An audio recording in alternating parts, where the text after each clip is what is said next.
Mr. Ambassador, thank you so much for joining this NFCA CF public webinar, and the pandemic and the situation we're all dealing with fortunately allows us to hear you today, and we're scattered in 30 or 40 different cities, but we're all ears, and the screen is yours, Mr. Ambassador. Well, thank you, Steve. It's a real pleasure to be here. I guess I should start out by saying Dobar dan.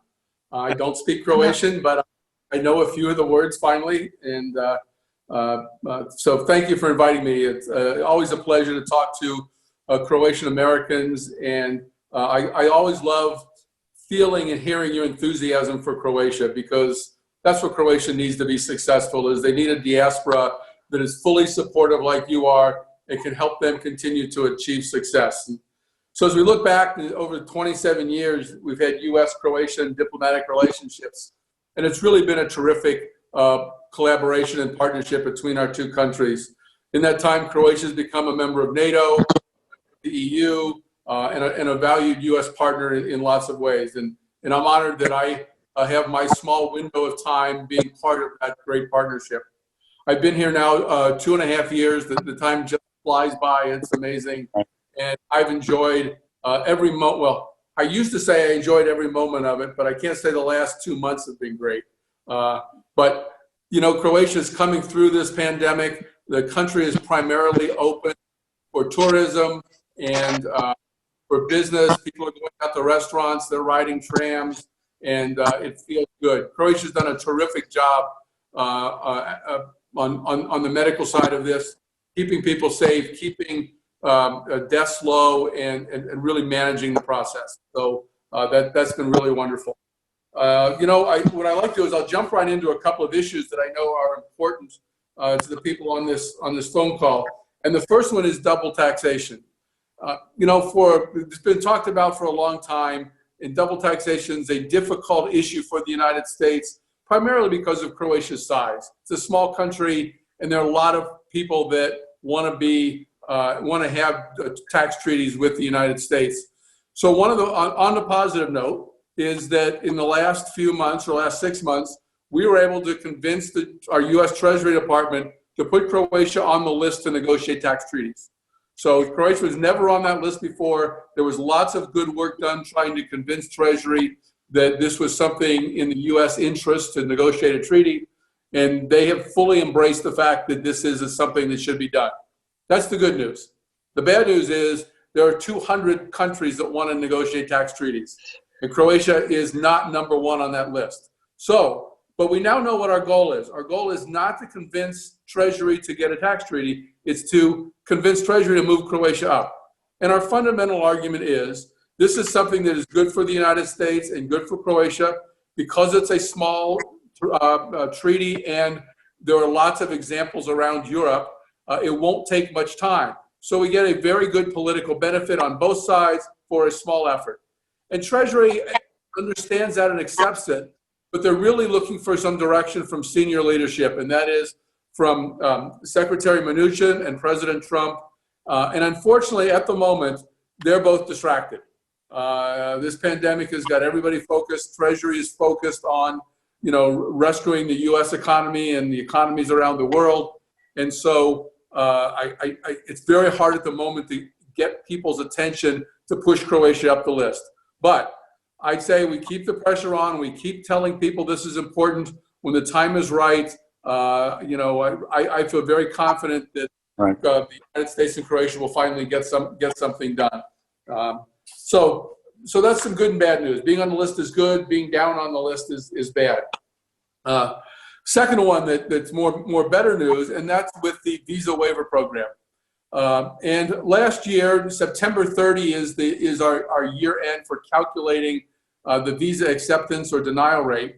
And as probably all of you know, the denial rate needs to be below 3% for Croatia to qualify for the visa waiver program.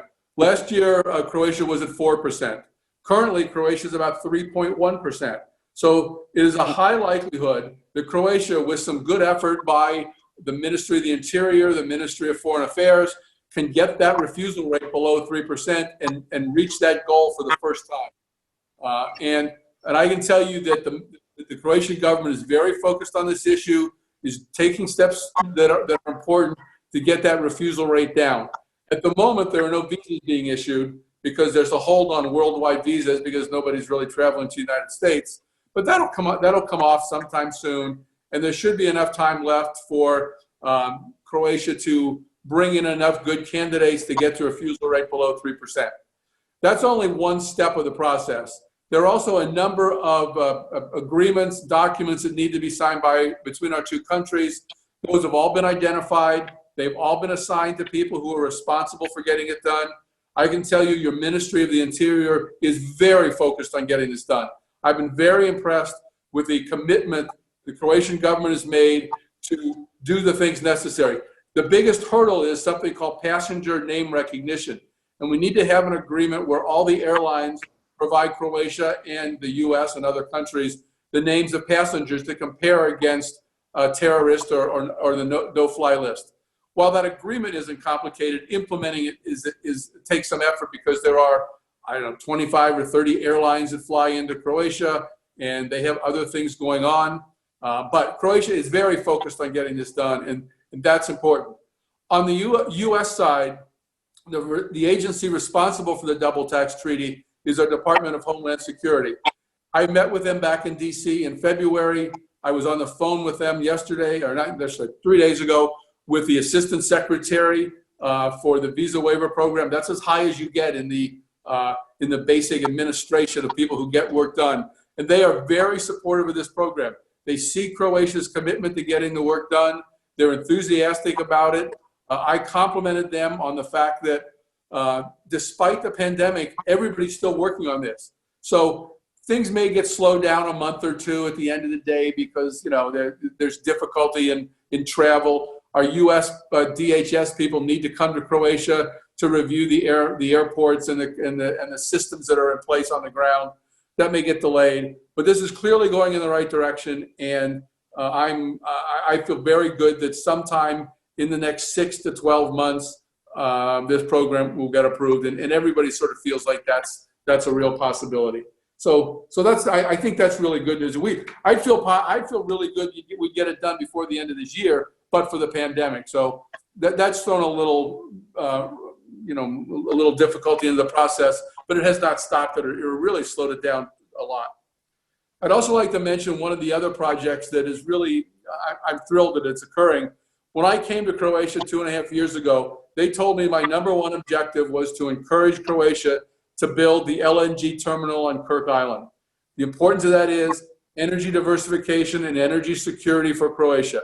And at the time when I got here, it was sort of stalled. And with lots of discussions, the government realized that this is not an economic project. This is not a project where you say, what's our internal rate of return? How much money can we make? This is about providing energy when it may not be available, and having diversification and having assurances of another supply other than Gazprom gives the greatest security for both Croatia and the Southeastern Europe region. So Croatia took, I believe, a very courageous step by recognizing that, committing money from the Treasury, saying that this will pay off for Croatians and for the region over time, but we can't put we can't identify a dollar sign.